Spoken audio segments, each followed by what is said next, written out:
Hello dear students, welcome to my YouTube channel. This is Joginder Rohila. Dear students, let's start the journey of BSc Final 5th semester Inorganic Chemistry. मैं आज आपके लिए inorganic chemistry का जो first chapter है metal ligand bonding in transition metal complexes, आज हम यह चैप्टर डिस्कस करेंगे। इसका पहला topic limitations of valence bond theory, इसके बारे में हम बात करेंगे। आपने BSc second year third semester में कोऑर्डिनेशन केमिस्ट्री का चैप्टर स्टडी किया है, उसमें आपने वैलेंस बॉन्ड थ्योरी को स्टडी किया है। वैलेंस बॉन्ड थ्योरी वैसे तो काफ़ी सारे स्टीरियोकेमिकल और मैग्नेटिक प्रॉपर्टीज़ को एक्सप्लेन करता है, ज्योमेट्री के बारे में बात करता है कॉम्प्लेक्सेस की, लेकिन काफ़ी सारे पॉइंट्स ऐसे हैं जिनको वैलेंस बॉन्ड थ्योरी अच्छे ढंग से एक्सप्लेन नहीं कर पाता। कुछ और थ्योरी जो उसके बाद आई हैं वो कॉम्प्लेक्सेस के बारे में स्टडी करती हैं। आपको पता है वैलेंस बॉन्ड थ्योरी के मेन पोस्टुलेट्स क्या हैं? वैलेंस बॉन्ड थ्योरी किसने दिया था? Linus Pauling. लिनस पॉलिंग ने वैलेंस बॉन्ड थ्योरी को एक्सप्लेन किया। वैलेंस बॉन्ड थ्योरी के अकॉर्डिंग क्या था? एक पार्टिकुलर कॉम्प्लेक्स जिसमें मेटल आयंस प्रेजेंट हैं और लिगेंड्स प्रेजेंट हैं, कि metal ions provide empty orbitals and those empty orbitals hybridize leading to the formation of set of hybrid orbitals, and those hybrid orbitals accepts the lone pair of electrons from the ligands, and there was formation of coordinate covalent bond in case of valence bond theory, and based on the number of ligands there was a particular geometry and the complex was explained. Still there are some problems with the valence bond theory. It could not explain some of the basic properties. Let's start. One property is only qualitative information.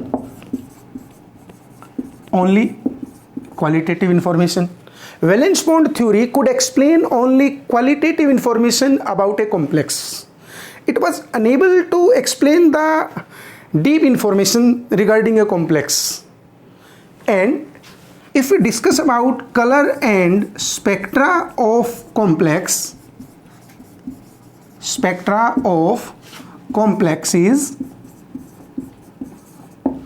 regarding color, whether a complex is colored complex, what are the main factors behind this?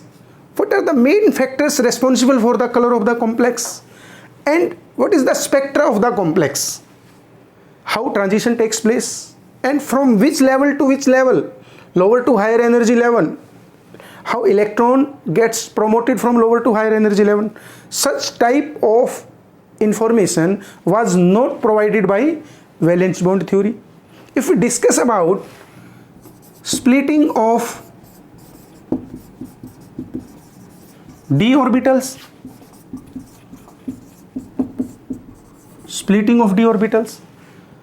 valence bond theory did not give information that degenerate d orbitals are further splitted into different set of energy levels.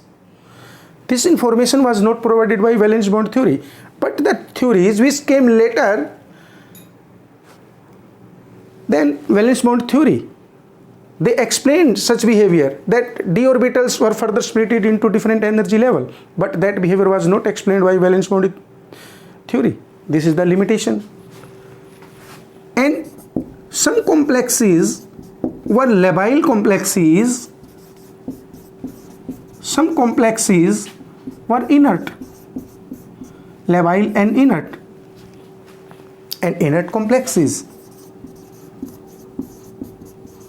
we know that some complexes are labile complexes, some complexes are inert complexes. Labile complexes means in which displacement of the ligands is easy, and inert complexes are those complexes in which displacement of the ligand is either not there or very slow displacement is there. Such type of behavior was not explained by valence bond theory. Like if we discuss about complexes of chromium 3 and complexes of cobalt 3. Complexes of chromium and cobalt in +3 oxidation states are mostly inner type complexes. Why these complexes are inner type complexes? Why especially these two metal ions form inner type complexes? Such type of behavior was not explained by valence bond theory. And regarding the variation of magnetic properties with temperature, variation of magnetic properties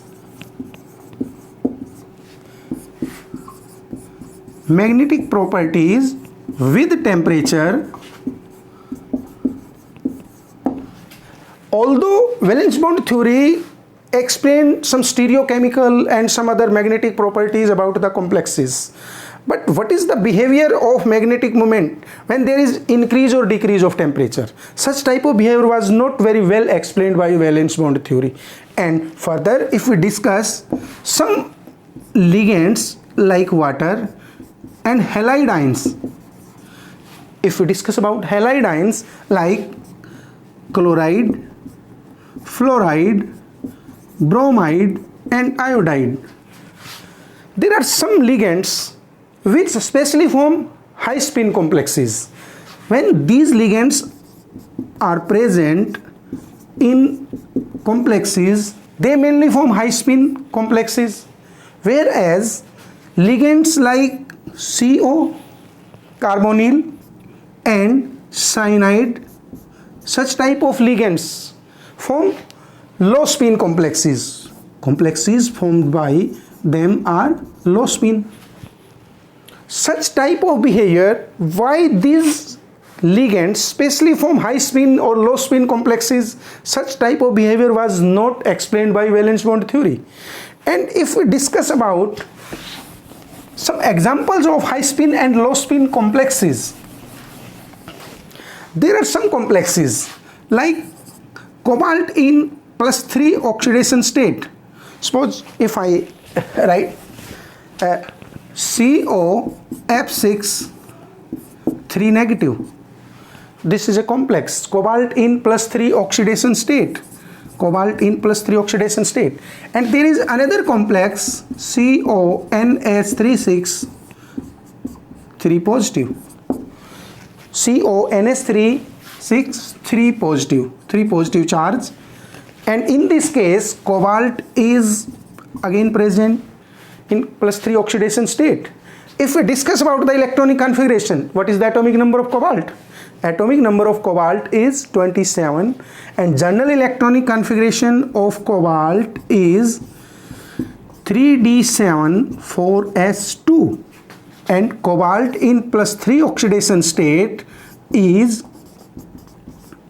3d6. Cobalt is 3d6. In both the complexes, cobalt is present in +3 oxidation state. It is having 3d6 electronic configuration, but this complex is high spin complex, this complex is low spin complex. Why the same metal ions in same oxidation state and in same geometry, they form different types of complexes? One is high spin and one is low spin. Such type of behavior was not explained by valence bond theory. That was explained by some other theories. Similarly, if we discuss about the 4 coordinated complexes, 4 coordinated complexes of nickel. Suppose nickel is present in +2 oxidation state, and nickel is present in +2 oxidation state.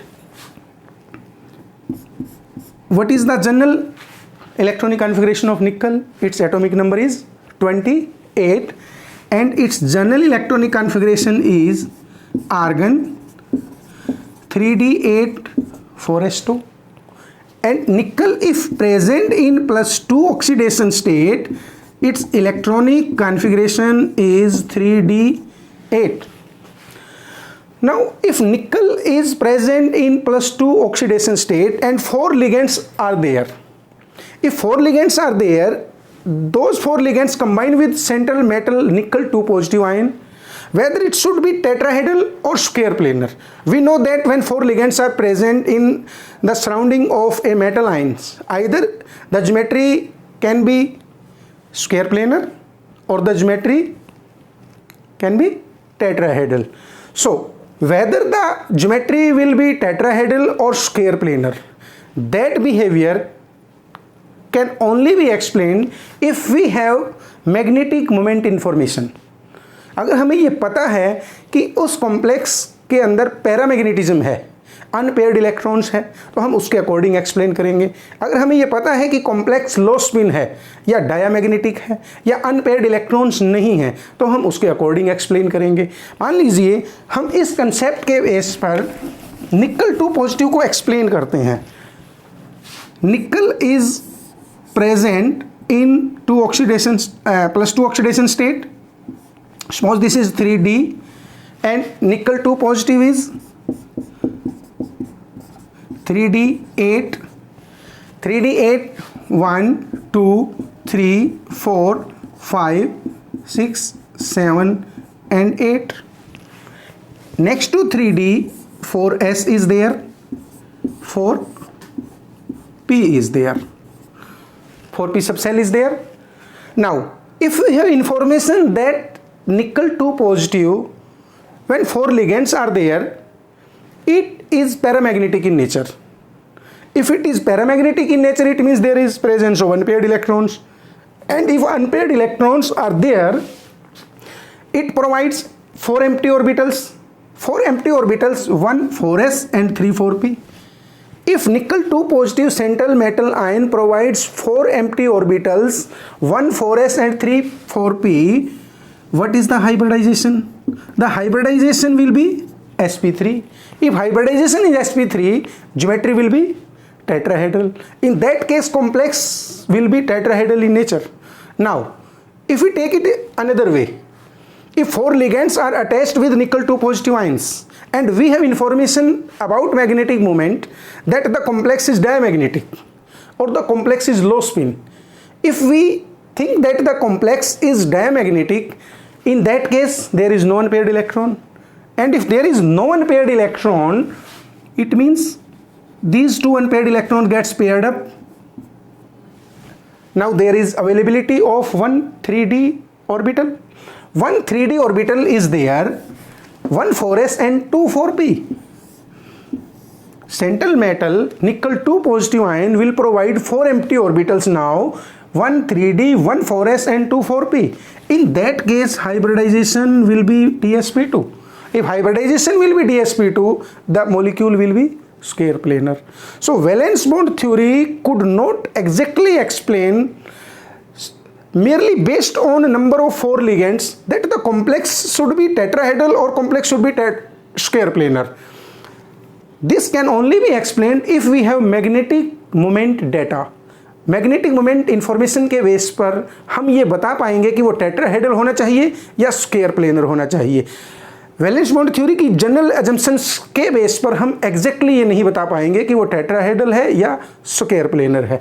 Similarly एक और बड़ा ही interesting example है जो valence bond theory exactly नहीं explain कर पाती, या आप ये कहें कि उसके एक्सप्लेनेशन में एम्बिग्विटी है.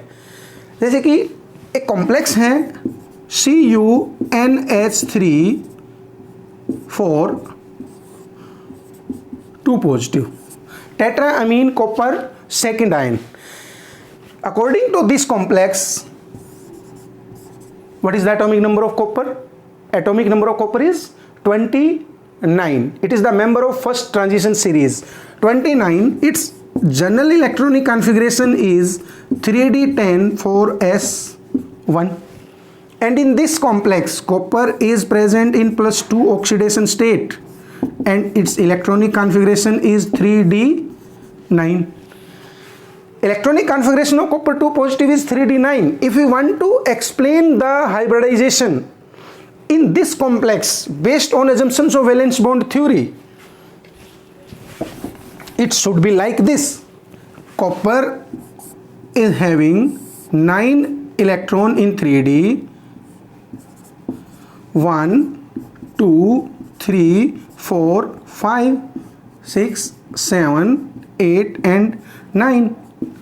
Next to 3d there is 4s and 4p is there.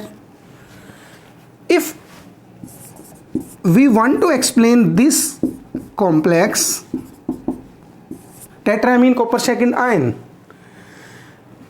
there is one unpaired electron, complex should be paramagnetic, and based on general assumptions there are availability of 4 empty orbitals. The complex should have sp3 hybridization because there is availability of these 4 empty orbitals, and the complex should be paramagnetic. So the molecule should be tetrahedral in nature, complex should be tetrahedral.